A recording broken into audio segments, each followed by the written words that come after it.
No, I tell you what happened. Pakistan decided to join the pacts. The allies of America, Britain, France, etc. We were in the Baghdad Pact, CENTO afterwards. We were in CETO. We had a military alliance. And as a result of these pacts, we were given equipment that was lacking. Planes, tanks, various other things that go with military war machine, so that we were better able to defend ourselves against the threat that had emerged from the east. Pakistan's movement towards becoming a security-oriented state, looking for alliances with the West, where the purposes of the West were one and the purposes of Pakistan were another, but seeking somehow to reconcile these differing objectives and to suggest that there was a common goal that both wished to achieve. We talked about the fact that, oh, the godless communists are anti-Islam, etc., etc. We really were talking about we really were thinking only about the threat from India and what we needed to do to build our capacity. Now, once we'd gone into that, and once we had got this equipment, and the commitment of the armed forces also, you saw a second phase, and that was the ability to defend ourselves against a possible attack. And don't forget that the Kashmir issue kept boiling all the time in the background. And eventually, in 1965, there was a war. But before that, we were able to demonstrate in the run of Kutch, and we were able to demonstrate through China's intervention in the northeast frontier region that the Indian forces were not invincible, and that although there were many of them there, in both the run of Kutch and on the border with China, the Indians didn't come off very well. And I think this helped us feel that we were now able to resist anything that came from their side towards us. Then the 65 war, as I said, that led to nothing. It led to a stalemate.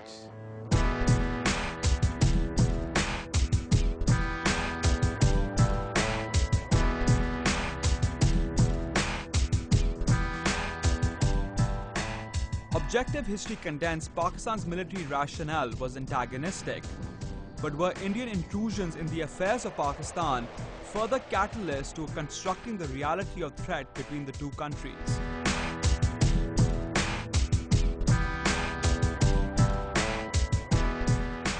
Any university student would have known that if you attack India and Kashmir, India will attack you elsewhere, because India considers Kashmir to be a part of its territory. And militarily, you don't confine the battle where you have been attacked. You counter-attack where you think the enemy is weak. It's common sense, which did not exist in GHQ at that time.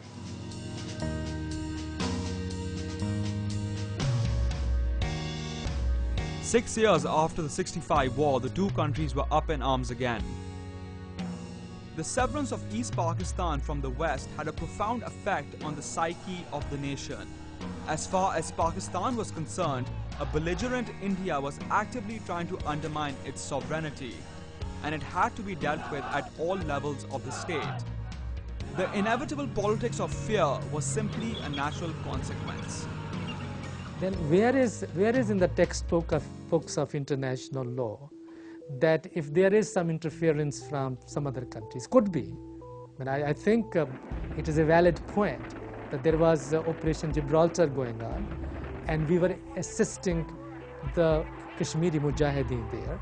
But this was our right. We are a party in a dispute, because then you can also claim the same thing, that India did not accept United Nations resolutions to hold plebiscite, reneged on its pledges that its first Prime Minister made to the people of Kashmir, to Pakistan in a telegram, and to the world community at large when it invaded and occupied Kashmir Valley in October 1948. So it crossed the border, attacked Pakistan. Pakistan was prepared for that. But then more dangerous was India's intervention in East Pakistan. Do you think that in 1971 Pakistan committed aggression against India? No. when it was a civil war conditions, good or bad, and such conditions do exist in many countries around the world. India is fighting insurgencies, has been fighting insurgencies in northeastern states for the past 60 years. Does it give any moral or legal justification to China, to Pakistan, to United States, to any other country to go and assist those people who are fighting against the union government in those areas? Not at all. Pakistan was dismembered only and only by Indian interventions. It organized that intervention in East Pakistan through Mufti Bani. These are facts. So I think India, in such a very adverse circumstances that Pakistan was facing, of its own making, there's no doubt about that.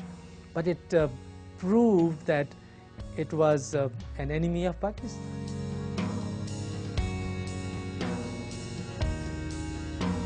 Watch this one going.